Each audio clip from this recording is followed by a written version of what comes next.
Au nom d'Allah, le tout miséricordieux, le très miséricordieux.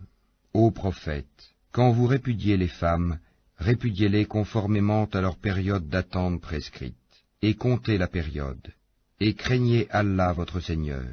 Ne les faites pas sortir de leur maison, et qu'elles n'en sortent pas, à moins qu'elles n'aient commis une turpitude prouvée. Telles sont les lois d'Allah. Quiconque cependant transgresse les lois d'Allah se fait du tort à lui-même.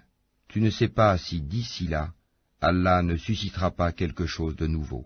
Puis, quand elles atteignent le terme prescrit, retenez-les de façon convenable, ou séparez-vous d'elles de façon convenable, et prenez 2 hommes intègres parmi vous comme témoins, et acquittez-vous du témoignage envers Allah.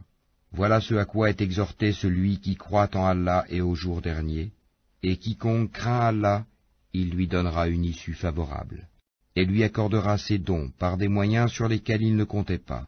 Et quiconque place sa confiance en Allah, Allah lui suffit. Allah atteint ce qu'il se propose, et Allah a assigné une mesure à chaque chose. Si vous avez des doutes à propos de la période d'attente de vos femmes, qui n'espèrent plus avoir de règles, leur délai est de 3 mois. De même pour celles qui n'ont pas encore de règles. Et quant à celles qui sont enceintes, leur période d'attente se terminera à leur accouchement. Quiconque craint Allah, cependant, il lui facilite les choses. Tel est le commandement d'Allah qu'il a fait descendre vers vous. Quiconque craint Allah, cependant, il lui efface ses fautes et lui accorde une grosse récompense. Et faites que ces femmes habitent où vous habitez et suivant vos moyens. Et ne cherchez pas à leur nuire en les contraignant à vivre à l'étroit. Et si elles sont enceintes, pourvoyez à leurs besoins jusqu'à ce qu'elles aient accouché. Puis, si elles allaitent l'enfant né de vous, donnez-leur leur salaire, et concertez-vous à ce sujet de façon convenable. Et si vous rencontrez des difficultés réciproques, alors une autre allaitera pour lui. Que celui qui est aisé dépense de sa fortune, et que celui dont les biens sont restreints dépense selon ce qu'Allah lui a accordé.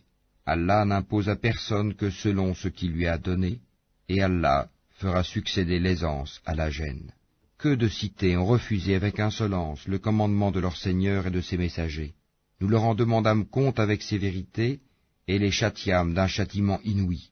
Elles goûtèrent donc la conséquence de leur comportement, et le résultat final de leurs actions fut leur perdition. Allah a préparé pour eux un dur châtiment. Craignez Allah donc, ô vous qui êtes doués d'intelligence, vous qui avez la foi. Certes, Allah a fait descendre vers vous un rappel, un messager qui vous récite les versets d'Allah comme preuve claire, afin de faire sortir ceux qui croient et accomplissent les bonnes œuvres des ténèbres à la lumière.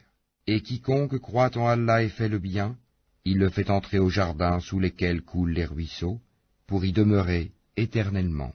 Allah lui a fait une belle attribution. Allah qui a créé 7 cieux et autant de terre, entre eux son commandement descend, afin que vous sachiez qu'Allah est en vérité omnipotent, et qu'Allah a embrassé toutes choses de son savoir.